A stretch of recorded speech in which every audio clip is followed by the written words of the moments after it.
தாய் தமிழ் உறவுகளுக்கு வணக்கம். லான்சியானோவில் நற்கருணைநாதர் நிகழ்த்திய அற்புதம் என்ற தலைப்பில் இந்த காணொளியை காண்கிறோம். இத்தாலியில் லான்சியானோ நகரம்.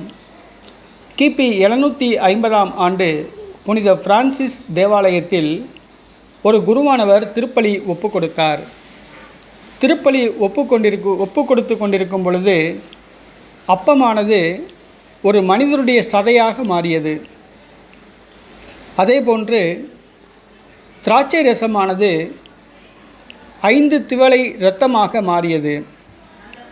திருப்பலி ஒப்பு கொடுத்த குருவானவர் ஆச்சரியமடைந்தார்.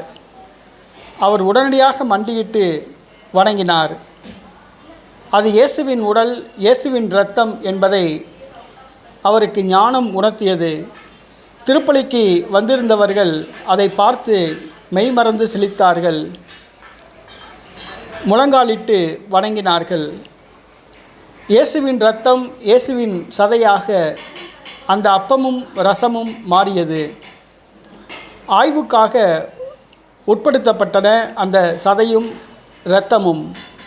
அதை பரிசோதித்த மருத்துவர்கள், ஆய்வகவாளர்கள் அது ஒரு மனிதருடைய சதைதான் என்று கூறினர்.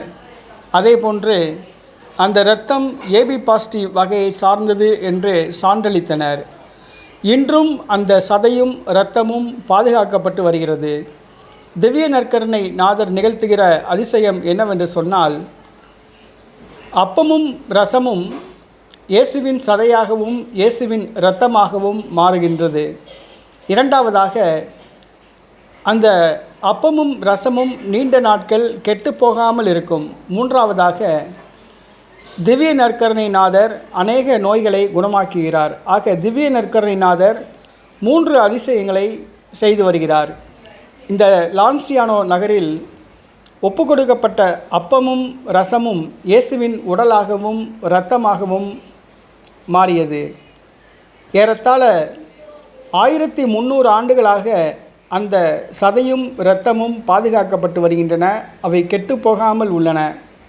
இயேசுவின் இரத்தமாக மாறிய அந்த அப்பத்தையும் இயேசுவின் உடலாக மாறிய அந்த அப்பத்தையும் மக்கள் தினந்தோறும் சென்று வழிபட்டு வருகிறார்கள், தொட்டு ஜெபிக்கிறார்கள். அங்கே அநேக அற்புதங்கள் நடைபெறுகிறது. திவ்ய நற்கருணை நாதர் வருகை தந்திருக்கிற அனைவருக்கும் ஆசீர்வாதம் அளிக்கிறார். அவர்களுடைய நோய்களை எல்லாம் குணமாக்குகிறார். கடன் பிரச்சனைகளை தீர்க்கிறார். குழந்தை இல்லாதவர்களுக்கு குழந்தை பாக்கியம் தருகிறார். கடன் பிரச்சனையுள்ளோருக்கு பொருளாதாரத்தில் வலிமை பெற செய்கிறார். அநேக அற்புதங்களை திவ்ய நற்கருணைநாதர் லான்சியானோ நகரில் நிகழ்த்துகிறார். இத்தாலி செல்ல வாய்ப்புள்ளோர் லான்சியானோ நகருக்கு செல்லவும். புனித பிரான்சிஸ் தேவாலயத்தில் உள்ள அந்த இயேசுவின் இரத்தத்தையும் இயேசுவின் சதையையும் தொட்டு வணங்கி ஜெபிக்கவும், இயேசுவின் ஆசீர்வாதத்தை பெற்றுக்கொள்ளவும். ஆமென்.